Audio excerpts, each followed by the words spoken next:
आंबेडकर म्हणजे शून्यातून जग निर्माण करण्याची किमया साधणारे महापुरुष।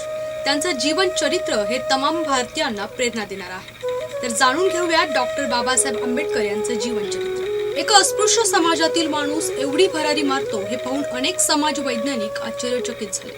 डॉक्टर बाबासाहेब आंबेडकर करोडो लोकांना गुलामगिरीतून मुक्त करणारे मुक्तिदाते। त्यांच्या जन्माआधी काळोखाचं साम्राज्य होतं। भारतातील करोडो अस्पृश्यांचं जीवन अंधकारमय होतं। पायात मनामनांच्या शृंखला बांधल्या होत्या। रूढी व परंपरा यांच्या मगर मिठीत अस्पृश्य माणूस कोंडला गेला होता। त्याला मुक्तपणे संचार करता येत नव्हतं। त्याचं दर्शनच काय, त्याची सावली सुद्धा अशुभ ठरवली जात होती। अस्पृश्यांचं दर्शन घडू नये, त्यांची सावली पडू नये म्हणून रूढीप्रिय माणूस काळजी घेत होता। रस्त्यावर चालणाऱ्या त्यांच्या पाऊलखुणांना इतरांनी पाठ होऊ नये, त्यांच्या पाऊलखुणा नष्ट करण्यात येत होत्या। त्यासाठी त्यांच्या कमरेला बोराटाची फांदी बांधली जात होती। थुंकण्यासाठी गळ्यात मडकं अडकवण्यात आलं होतं। पेशवाईची ही देणगी अस्पृश्य माणूस निमूटपणे सहन करत होता। तहानेनं तो व्याकुळ झाला तरी एखाद्या पाणवठ्यावरील पाण्याला तो स्पर्श करू शकत नव्हता। पाण्यासाठी काळा ठिक्कर होईपर्यंत त्याला वाट पाहावी लागत होती। एखाद्याला त्याची दया आलीच तर त्याला वरून पाणी पाजलं जात होतं। पाणी प्यायचं घ्यायचं त्याला स्वातंत्र्य नव्हतं। तो अनेक बंधनांमध्ये झकडला गेला होता। कर्मसिद्धांतानं त्याला पायरीनं राहायला शिकवलं होतं। परंतु गुलामाला गुलामगिरीची जाणीव कोणीतरी करून देणं गरजेचं होतं। ती जाणीव करून दिल्यावर गुलाम स्वतःहून खांद्यावरून गुलामीची जू टाकून दिल्याशिवाय राहणार नाही। या गुलामगिरीची जाणीव करून देण्यासाठी महाराष्ट्रातील काही समाजकर्ते पुढे सरसावले होते। हजारो वर्ष अन्याय करणाऱ्यांवर आणि अन्याय सहन करणाऱ्यांवर क्रांतिबा फुले यांनी आसूड मारायला सुरुवात केली होती। फुले दाम्पत्यावर दगड धोंडे फेकले गेले, मग ते विखुरलेले दगड गोळा करायचे आणि ज्याने मारले त्यांच्यावरच त्यांचा वर्षाव करायचा। यासाठी गोपाळ बाबा वळंकर, शिवराम कांबळे यांच्यासारखे कर्ते सुधारक उभे राहिले होते। निद्रित अवस्थेतील समाजाला हळूहळू जाग येऊ लागली होती। अंधारी रात्र सरून प्रकाशमय दिवस उजाडेल अशी अपेक्षा वाटू लागली होती आणि अशातच अंधाराला चिरणारी एक प्रकाश शलाका आता जन्माला आली होती। अंधार कितीही गडद असो, एखादा प्रकाश किरणही त्या अंधाराला चिरू शकतो। इथे तर प्रकाश शलाका जन्माला आली होती। या प्रकाश शलाकेचं नाव होतं भीमराव रामजी सकपाळ। 14 एप्रिल 1891 रोजी मध्य प्रदेशातल्या माहुल या लष्करी छावणीत ही शलाका तेजाळली। वडील सुभेदार रामजी सकपाळ यांचा चेहरा उजळला। आई भीमाबाईला कळून चुकलं होतं, हे बाळ सामान्य नाही, ते भीम पराक्रम करणार, आपल्या ज्ञाती बांधवांना ते हात देणार आणि म्हणून या बाळाचं नाव ठेवण्यात आलं भीमराव। त्याच्याकडून भीम पराक्रमाची अपेक्षा करण्यात आली। मात्र तरी हे बाळ आपल्या माता पित्यांसाठी भीमा होता। अत्यंत खोडकर आणि खेळकर असा भीमा आपल्या सवंगड्यांसोबत खेळत असताना अनेक परंपरा रूढी यांना मोडीत काढत होता। जातीयतेचा पाला पाचोळा त्याला भिरकावून लावायचा होता। तसं या बाळाचं मूळ गाव रत्नागिरी जिल्ह्यातल्या समुद्रानं कितीतरी महान क्रांतिकारकांना जन्म दिला। परंतु त्याच्या झळाळीनं सर्वांचे डोळे तिपले असं एकमेव रत्न भीमराव सकपाळ हे पुढे सकल जनांचे पालनहार आंबेडकर या नावाने ओळखले जाऊ लागले। एका शिक्षकांनी भीमरावांचं आडनाव बदलून स्वतःचं आंबेडकर असं नाव दिलं। त्यांच्या शिक्षणात कोणतीही अडचण नको म्हणून आंबेडकर गुरुजींनी मोठं योगदान पार पाडलं होतं। एका सैनिकी छावणीत भीमा आपलं दैनंदिन जीवन जगत होते। मात्र ही छावणी सतत हलत राहिली। वडिलांची जिथे बदली व्हायची तिथे त्यांना आपल्या कुटुंबांसमवेत जायला लागायचं। लहानग्या भीमाचे दिवस तसे मजेत चालले होते। मात्र एक दिवस अचानक ते 5 वर्षाचे असताना 1896 साली ते पोरके झाले। आई भीमाई यांचं निधन झालं। आत्याच्या सावलीत, तिच्या कुशीत हा बाळ आपलं दुःख विसरण्याचा प्रयत्न करू लागला होता। आईच्या आठवणीने डबडबलेले डोळे आत्याचा पदर ओलचिंब करत होते। आत्याचे हात डोक्यावरून फिरू लागले की लहानग्या भीमाला हायसं वाटायचं। भीमानं शिकावं, मोठं व्हावं, समाजाचं पांग फेडावं असं सुभेदार रामजी बाबा यांना वाटायचं। परंतु त्यांची आर्थिक परिस्थिती बेताची होती। आपल्या भीमानं शिकावं म्हणून ते अर्धी झोप घेऊन भीमरावांना अभ्यासाला बसवायचे। घरातल्या घासलेटच्या दिव्याच्या प्रकाशात ते अभ्यास करत बसायचे आणि भीमराव झोपू नये म्हणून रामजी बाबा स्वतः जागे राहायचे। अत्यंत हालाकीत कधी घासलेटच्या दिव्यावर तर कधी रस्त्याच्या दिव्यांच्या प्रकाशात त्यांचा अभ्यास झाला। परंतु भीमराव हे मूळचेच हुशार असल्यामुळे 1908 साली ते मॅट्रिकच्या परीक्षेत उत्तीर्ण झाले। अस्पृश्य समाजातील एक विद्यार्थी मॅट्रिकची परीक्षा पास होतो हे पाहून सगळ्यांचे डोळे विस्फारले गेले होते। त्यांच्या मॅट्रिकच्या सत्कारादरम्यान त्यांची थोर व्यक्तींसोबत ओळख झाली. ते थोर व्यक्ती होते केळुस्कर गुरुजी आणि एक धम्म व्यक्ती होते. त्यांचं नाव होतं तथागत गौतम बुद्ध. भीमराव आंबेडकरांच्या कोऱ्या पाटीवर ओरखडे काढण्यासाठी गुरुजींनी त्यांना बुद्ध चरित्र भेट दिली. त्या बुद्ध चरित्राचा ओरखडा आंबेडकर यांच्या मनावर ओढला गेला होता आणि आयुष्यभर हा ओरखडा आंबेडकरांना अस्वस्थ करत राहिला. बुद्ध चरित्रामुळे कधी काळी भारतात समता, स्वतंत्रता, बंधुता नावाच्या गोष्टी अस्तित्वात होत्या याची त्यांना आता जाणीव होऊ लागली होती आणि ही शिकवण पुन्हा एकदा जनतेच्या मनात रुजावी यासाठी त्यांनी आतोनात कष्ट केले. भीमरावांची ज्ञान तृष्णा वाढत गेली. पुढे महाविद्यालयात त्यांनी प्रवेश घेतला, मात्र त्यांची जात सावलीसारखी त्यांच्या आड येत होती. महाविद्यालयात होणारा जाचक त्रास सहन करत ते आपली ज्ञानतृष्णा भागवत होते. भीमरावांमुळे शाळा, पाणी, त्यांचा निवारा वाटू नये म्हणून गदारोळ केला जायचा. आपल्याला संस्कृत हा विषय फक्त आपल्या जातीमुळे घेता येत नाही म्हणून भीमरावांना अस्वस्थ वाटत होतं. कधी नष्ट होणार ही जीवघेणी जातीयता असे अनेक प्रश्न त्यांना पडू लागले होते. पुढे शिक्षणासाठी ते परदेशी गेले. तिथली संस्कृती, तिथली समानता त्याने त्यांना एका वेगळ्या जगाचं दर्शन झालं होतं. कोलंबिया विद्यापीठानं MA ही पदवी दिली. पुढे 1917 साली त्यांनी PhD ही पदवी देखील प्राप्त केली. एका अस्पृश्य मुलाच्या नावापुढे पदव्यांची मोठी रांग दिसू लागली होती. भीमरावांनी उच्च विभूषित व्हावं यासाठी रयतेचे राजे शाहू महाराज पुढे सरसावले होते. तसेच बडोदा नरेश सयाजीराव गायकवाड यांनी बाबासाहेबांना मदतीचा हात देऊ केला. छत्रपती शाहू महाराजांनी तुम्हाला तुमचा नेता मिळाला आहे अशा शब्दात त्यांचं कौतुक केलं होतं. इतकं शिक्षण घेऊन देखील फक्त जातीमुळे पावला पावलांवर अपमान सहन करावा लागला. भीमरावांना जातीमुळे कोणी घर देत नव्हतं, त्यामुळे त्यांना काही दिवस रस्त्यावर देखील राहावं लागलं. पुढे ते मुंबईला प्राध्यापक म्हणून रुजू झाले. दलित समाजाची अवस्था एका पंख कापलेल्या पक्षासारखी झाली होती, त्यामुळे त्यांची प्रगती ठप्प झाली होती. त्यांना प्रगती पथावर आणायचं तर समाज प्रबोधन होणं महत्वाचं होतं आणि ते समाज प्रबोधन करण्यासाठी वर्तमानपत्राची गरज होती. म्हणून त्यांनी मूकनायक नावाचं वर्तमानपत्र सुरू केलं. नायकत्व स्वीकारलं असलं तरी परदेशातील शिक्षणाची शिखरे त्यांना साथ घालत होती.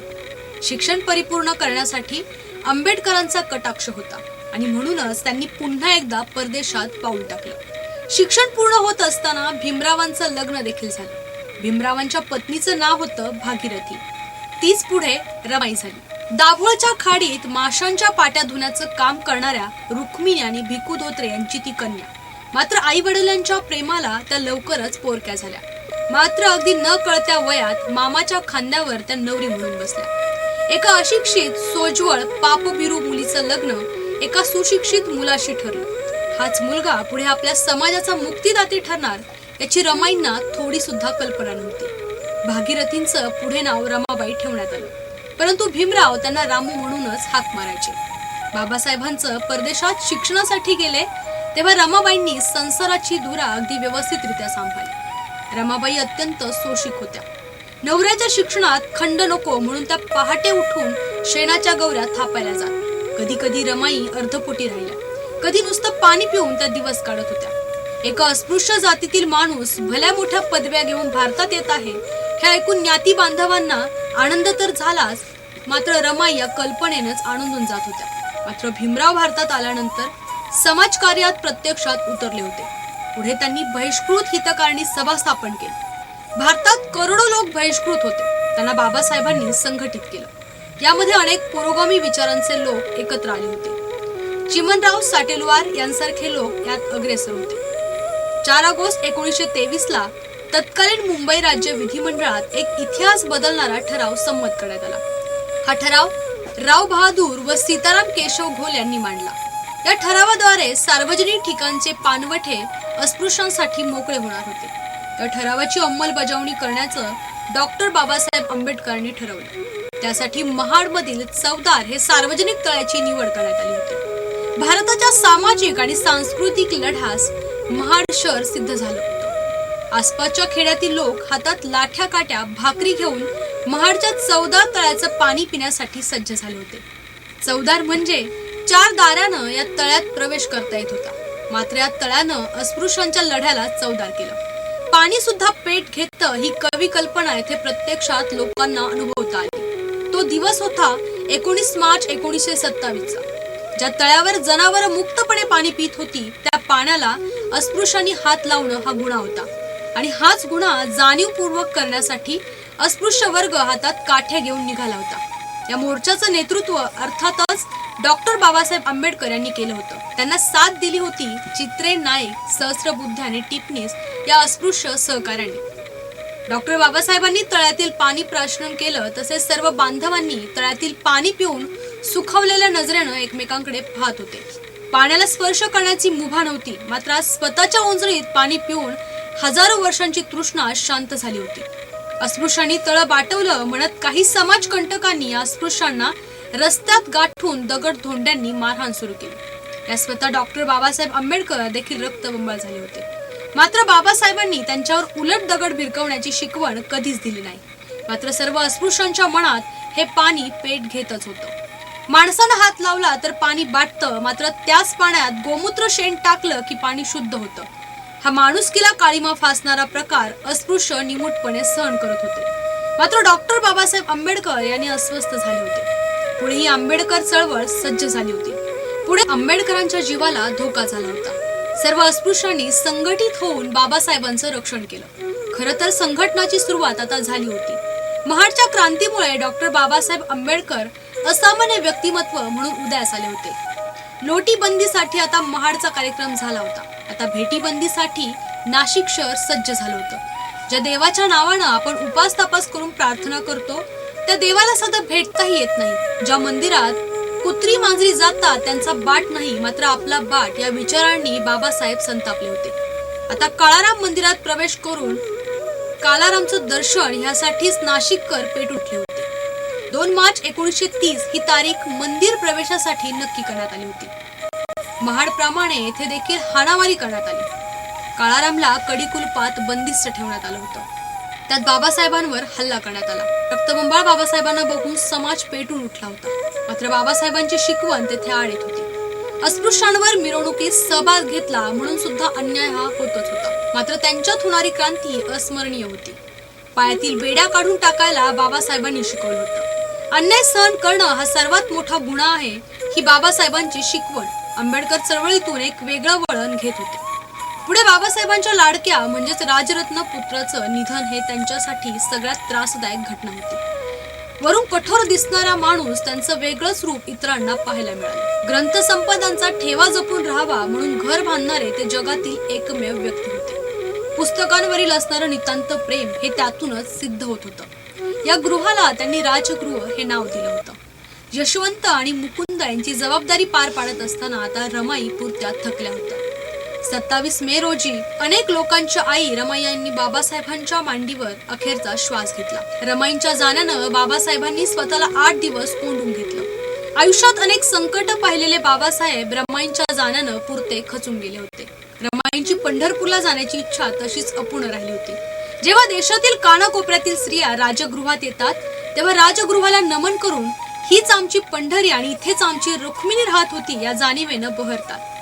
आपण आपल्या त्यागानं पंढरी निर्माण करू म्हणणाऱ्या बाबासाहेबांनी पंढरी निर्माण केली, मात्र त्यात रुक्मिणीच राहिली नव्हती. नाशिक जिल्ह्यातील तालुक्याच्या गावात बाबासाहेबांनी महत्वाची घोषणा केली. हिंदू म्हणून मी जन्माला आलो, मात्र हिंदू म्हणून मी मरणार नाही.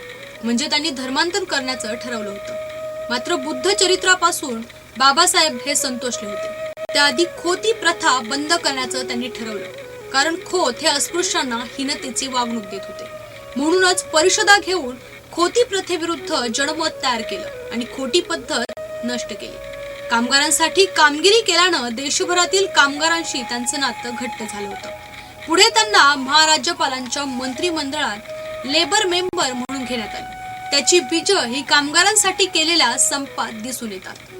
अस्पृश्यांसाठी लढणारे बाबासाहेब आता कामगारांच्या हक्कासाठी देखील लढू लागले होते. कामगारांची जात न बघता कामगारांच्या न्याय आणि हक्कासाठी लढणं हे त्यांनी आपलं प्रथम कार्य समजलं.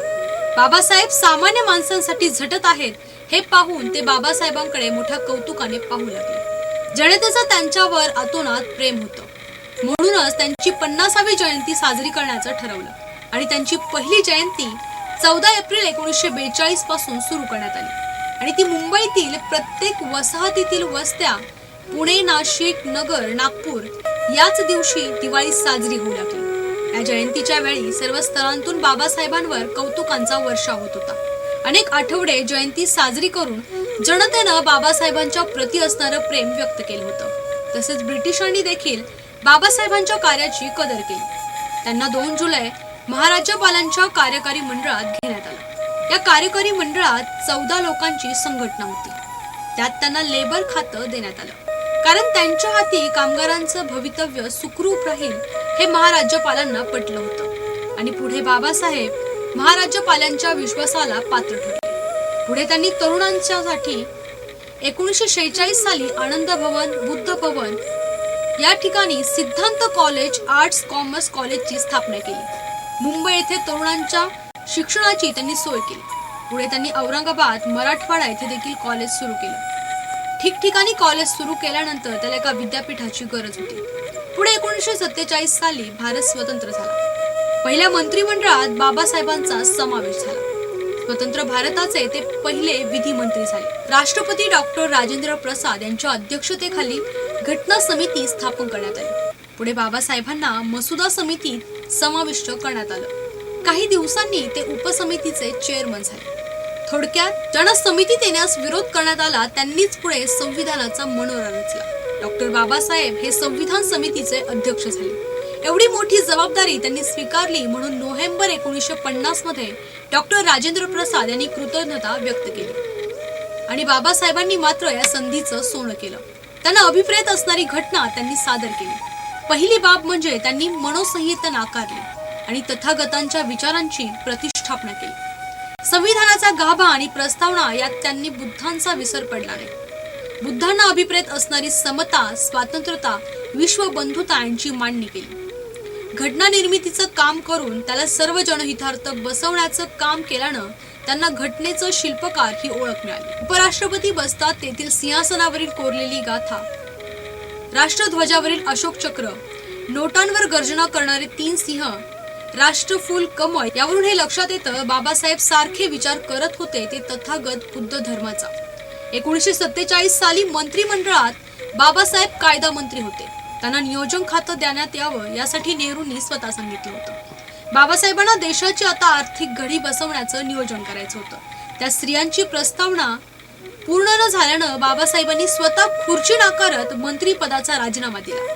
साहेबांच्या या स्वाभिमानी विचारांनी समाजावर एक वेगळा आदर्श रुजवला होता।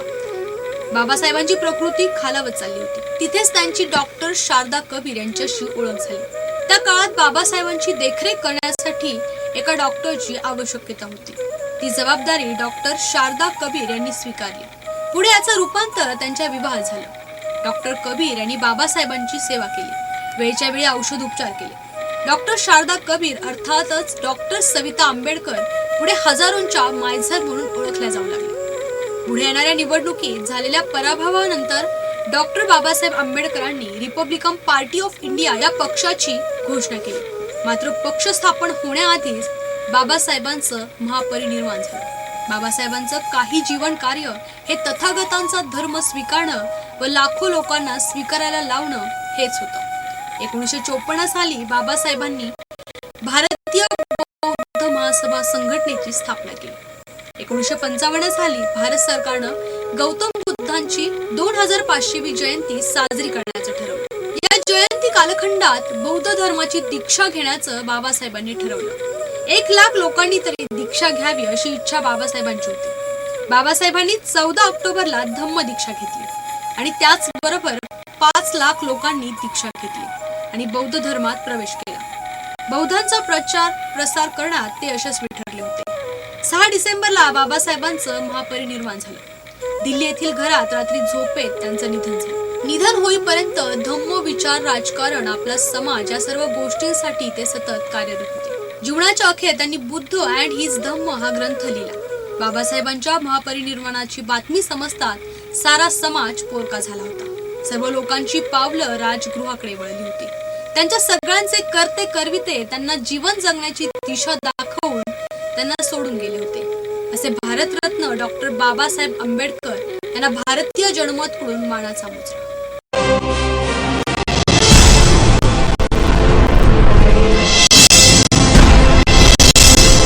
आपण पाहत आहात भारतीय